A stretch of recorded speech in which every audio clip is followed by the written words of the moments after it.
Hey everyone, this is Ms. Miner with our Envisions Lessons 5-5 on how are we going to record multiplication. So take a moment and write down our essential question for today. Please make sure you set up your 3-column notes. If you think you know the answer after viewing the lesson of what you do to record your multiplication, go ahead and write down in your own words. Then in your 3rd column, make sure you're using pictures, numbers, and words in order to solve your problems. So go ahead and pause the video and write this down, and let's go ahead and get started. Alright, so if you're at a video store and the video store clerk has 3 rows of 12 videos in each row, one way that we know we can write that down is to do 3 rows and make an array. But I know that I can break apart my number 12 using that distributive property into 10 plus 2. So Ms. Miner drew 3 rows of 10 in each row because I know that 3 times 10 is the simple fact of 30. But I need to do 3 rows of 2 in each row. So I'm also going to draw 3 rows with 2 in each row. And I actually broke the array apart. And I know that 3 times 2 is the same as 6. But I'm not done. I don't know the total amount. So I'm going to take these products and write them over here. So I have 30 plus 6 from the 2 arrays, and I know 30 plus 6 is the same as 36. But we also originally started out with 3 times 12. So we know that repeated addition and arrays help us with multiplication.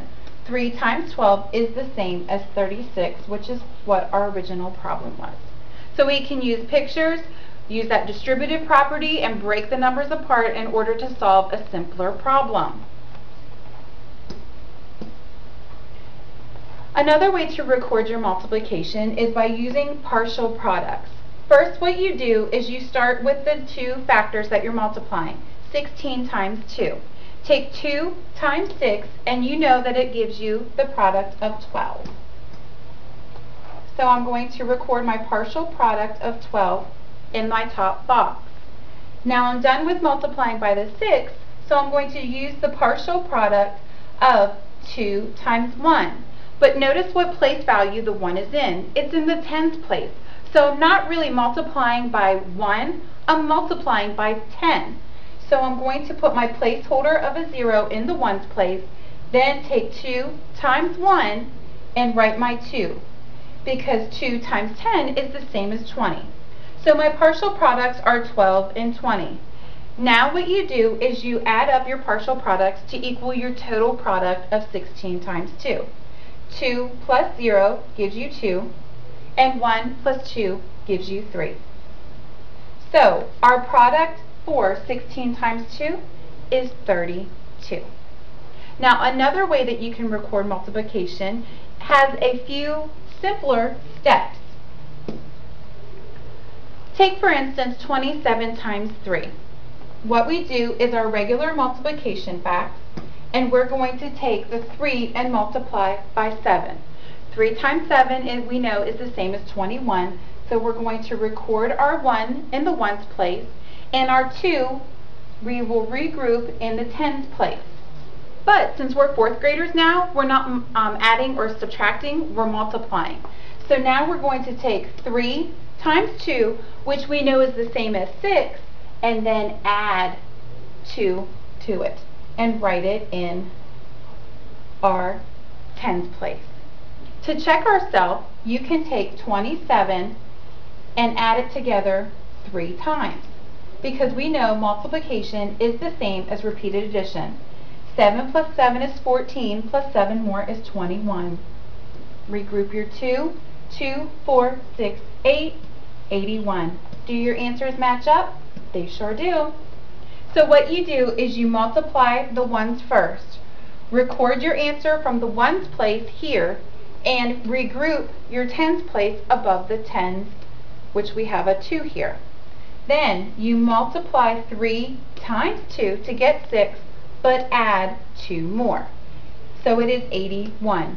And to check yourself, use repeated addition. Write your top number 3 times, just as if you would have 3 groups of 27 jelly beans in each group, and you would count them all up. 81 is the same as 81, so you were correct.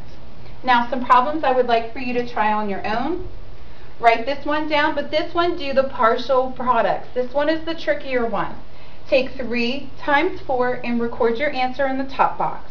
Then take 3 times 20 and record your answer here. Add them up and see what you get. If you're not sure, take 24 and add it 3 times. Your second problem I would like for you to do is 22 times 8. But this time I would like for you to do it the second way Miss Miner showed you and actually show your regrouping. Remember, you start at the ones and you regroup your number in the tens place. Give it a go and we'll see what you get tomorrow when you come into class. Make sure you pause the video as many times as you need to, and if you have any questions, write those down for Miss Miner because we'll definitely go over them tomorrow. And as always, bye!